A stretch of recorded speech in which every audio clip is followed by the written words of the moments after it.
colleague from Alaska's. I did, you're right, bring it up in my earlier questioning about stock assessments, but I want to echo again, our industries are just chasing a never-ending, go-around, right? But it all starts with stock assessments as a really basic information, and then making sure that we play a more aggressive role internationally to stop the Russians and Chinese for collaborating and impacting our fisheries. So very much appreciate your comments on that. So I'd like to follow on with, do you think we should have a NOAA Organic Act? Would that help in persevering and preserving stock assessments in a more robust way? I thank you for the question. I believe NOAA's long overdue to have its mission authorized in statute. So very much support. Great, thank you. Do you support the reauthorization? Do you support the Weather Act reauthorization? Yes. Okay. Do you support replacing a Northwest Fisheries Science Center? When Senator Sullivan was talking about all of these issues, I remember the whole Canadian threat to salmon and all the work that we do at that NOAA facility in Seattle. Do we need to replace that or make sure it still exists? If I remember correctly, this was an issue when I was at NOAA last time, and it was something we were working on, and I believe there was discussion of potentially working with the university or something. Yep. I think it just needs to take the final step. So I would love to work with you on that if confirmed. Great. Do you support tribal government consultation? I do. Great.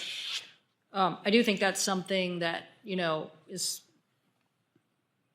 not an ongoing effort. We get it. We understand it with 29 tribes in the Northwest. We get what tribal to government consultation means. But I do think from time to time agencies forget this, and certainly I think even in the last administration they forgot this. So hopefully you can help restore that. I understand my colleague asked about the budget cuts, which you said you supported the 27% budget cut to NOAA. Is that correct? So how do you keep your science mission, and particularly in atmospheric and oceanic areas, how do you keep that science mission if we're cutting that budget when in reality that's a core part of your mission? Appreciate the question. It's a lot of these priorities, particularly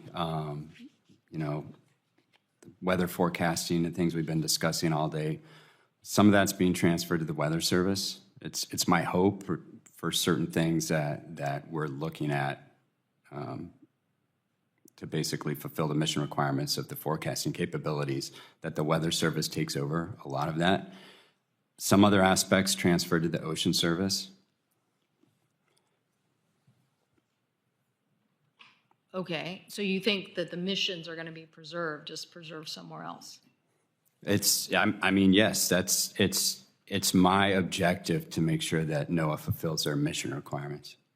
Great, I'm glad you said that, and we had a discussion earlier where you were saying, no, these people need to be on the ground. You can't replace people on the ground, so you have to have people that are implementing, understanding the local regional dynamic on weather, and also implementing an action plan, basically getting first responders, everybody to help and implement that based off that data. So very much appreciate that answer. But in this, it just reminds me, Boeing said, well, we're gonna get rid of all these safety inspectors. We're gonna get rid of like 300 safety inspectors. Why? Because that was their main job, and we can just self-certify our work.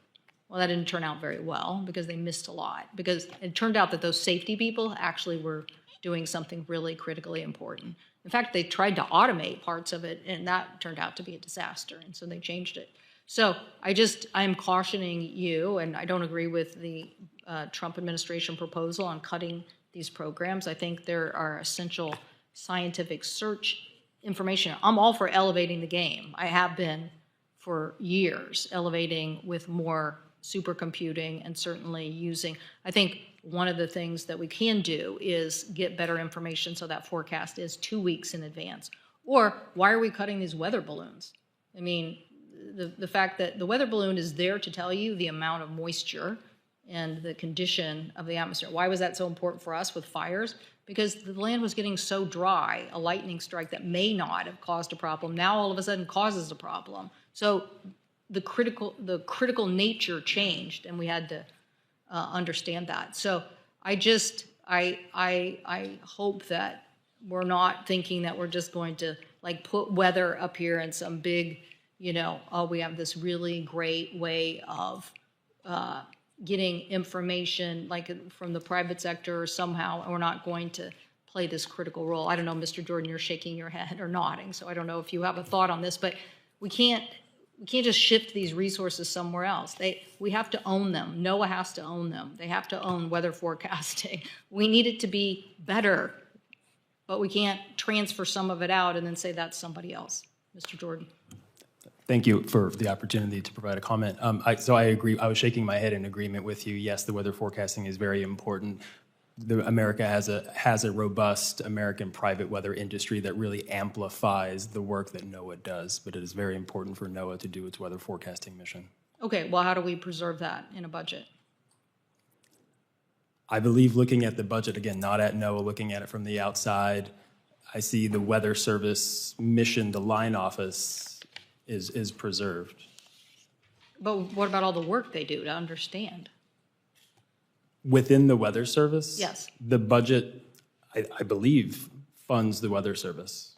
Okay, so I'm talking about the R&D office of the Oceanic and that research group. Understood. Sorry for the Okay. confusion. And as Dr. Jacobs said, looking at the budget again, not having the conversations with the folks inside about what's happening, but it looks like the transition of some of that work is happening from OAR to the Weather Service. Yeah, I think this is where we're probably in, because that office, the Weather Research Office, is eliminated. So I think what we should do is, I've heard what Dr. Jacobs has said. Look, I think we want to get a clear understanding of this. I think we're in a disagreement on this. I think we like this office, so I don't think we want it to be zeroed out. We think it's the key to NOAA doing its job overall. And, as people talk about killing hurricane hunters, is that correct? Killing hurricane hunters. These are the people that fly into the hurricanes to give us all the information. Why would we kill that? Why would we kill that? So let's get a framework here, and we'll follow up with some questions to both of you on this entire regime and how you think it's going to work. But and I get your nominees by this administration, so you're going to generally agree with their budget. We disagree with it. But I think more importantly, let's look at these programs that are going to be cut and have an understanding from you, at least, about what you think and how that responsibility is going to get served. Because without it being served, I have serious concerns about our ability to do the job that NOAA's requested to do on forecasting. Thank you, Mr. Chairman. Thank you, Senator Cantwell. Dr. Jacobs, Mr. Jordan, Mr. Kumar, my final question is required of all nominees.